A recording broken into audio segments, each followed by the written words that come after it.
Muy buenas, estamos hoy aquí otra vez en The Sport y vamos ahora a ver cómo bastonear en subida. Vais a ver que la técnica es la misma, solo hay que saber adaptarla.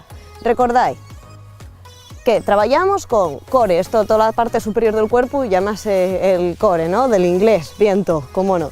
Entonces, trabajamos no tanto con brazos, sino con hombros y con pecho y abdominales. ¿Dónde caía el bastón?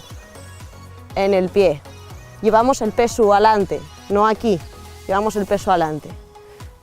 Y nada, y caminamos.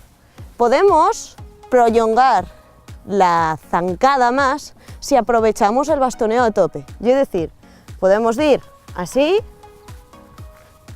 que no está mal, pero si tenemos fuerza para dar un poco más, pues mejor. ¿Y cómo damos ese poco más? Pues aprovechando el bastón atrás todo lo posible, ¿no? Pisamos aquí bastón y aquí al final alargamos un poco la zancada, así.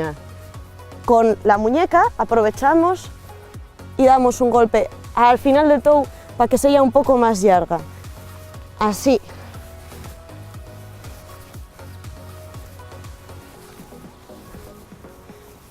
Yo estoy desaxerándolo un poco, pero esta técnica funciona muy bien, sobre todo pensando en carreras largas o si estás entrenando mucho tiempo, porque esta cuesta, en carrera normalmente correríasla, ¿no?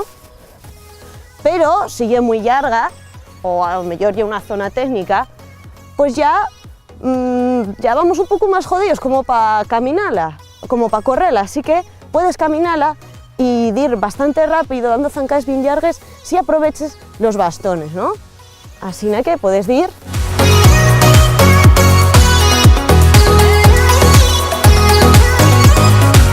No es fácil, pero puede aprovecharse mucho, sobre todo lo que digo, pensando en carreras largas tipo ultra o maratones, esto podéis aprovecharlo muchísimo.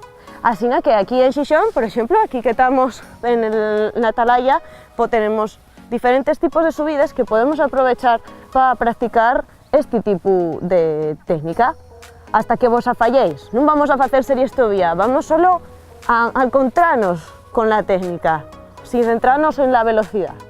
Así que venga a entrenar. Hasta luego.